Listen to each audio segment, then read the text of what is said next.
Good morning mga puso. So meron tayo ngayong gagawin na Ford Everest 2009.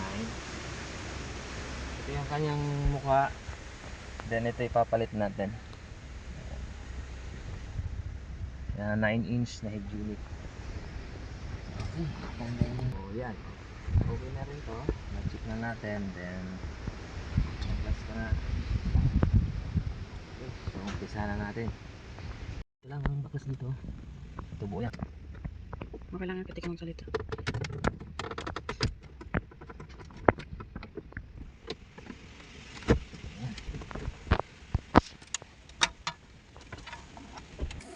Ito yung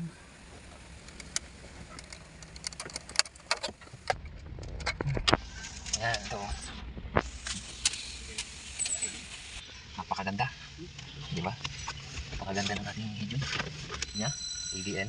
Yan ang kanyang harness, yan, plug and play siya. Okay, ito yan, yan. Okay, so ito wala na to kasi meron siya original.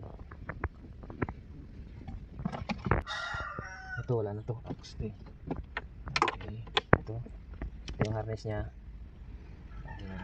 Testing natin. Nakapag-testing na natin, then lahat okay na siya. So update na lang natin to. Pa-update natin kila sa okay.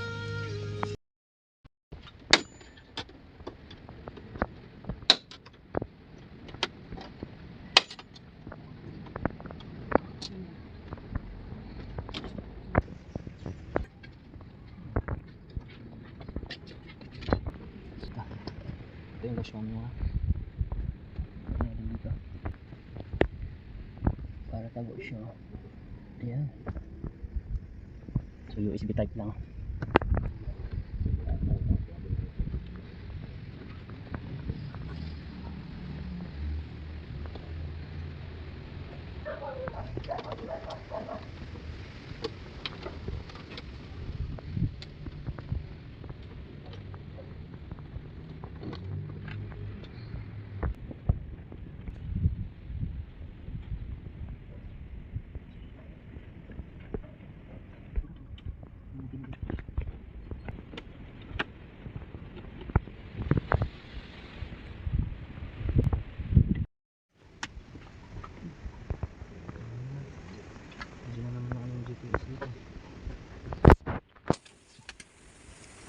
Natin yung drone.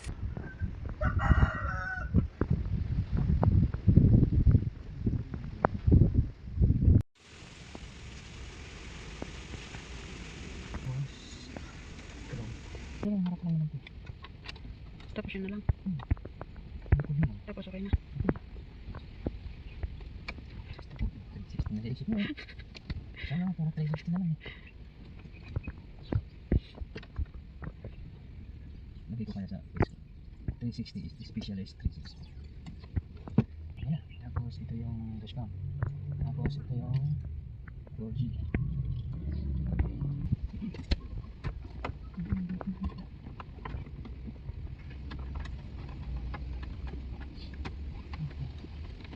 Ito 4G. Ito yung USB.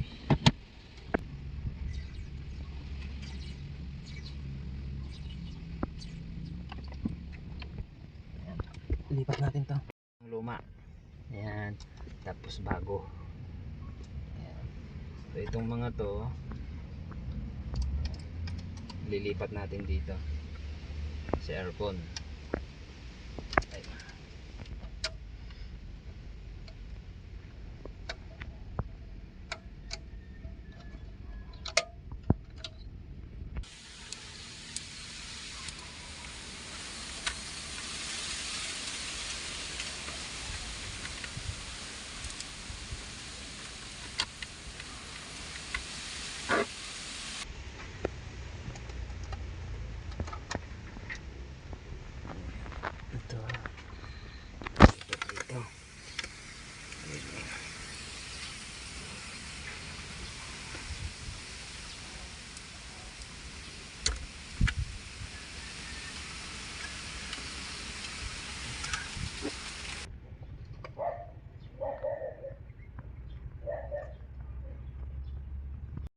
So ito na yung ano, ito na yung kanyang palit na frame. So nilipat natin to, tapos ito, tapos din hazard. So ayan na siya. Kakabit na natin.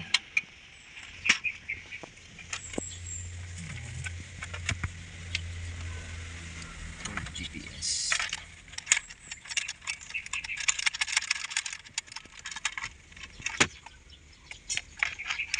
4G.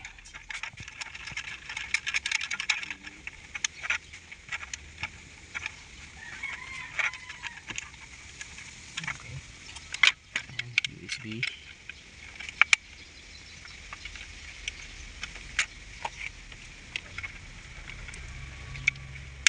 Okay.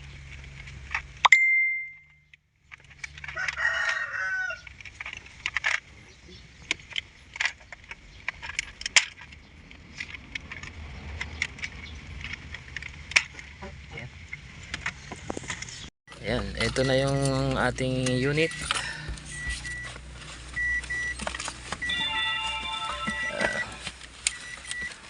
Okay. So, ito na. Tapos na siya.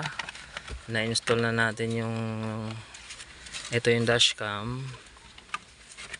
Ayan, no. Sa harap. Ito lang siya. Ito. So, meron na rin siyang ano. Ayan, dash setting. Ayan. Naka-adas na rin siya. Ayan, ito na. Okay, hazard magana. So ito yung mga ano niya. Ayan, magana rin. Okay. Lahat din, ito yung kanyang reverse. Ayan, AHD yung reverse niya. Ayan, mapakalinaw. Napakaganda ng ating reverse camera at napakalinaw. Malinaw rin ba yun sa gabi? Ayan, ito yung reverse niyan sa gabi. Kahit gabi, napakalinaw niyan. Ayun din dashcam. So, yan. Ito na, then update na lang, na-update na rin lahat. So, dadownloadan na lang yung ibang apps. Okay. Tapos na siya. Ford Everest 2009.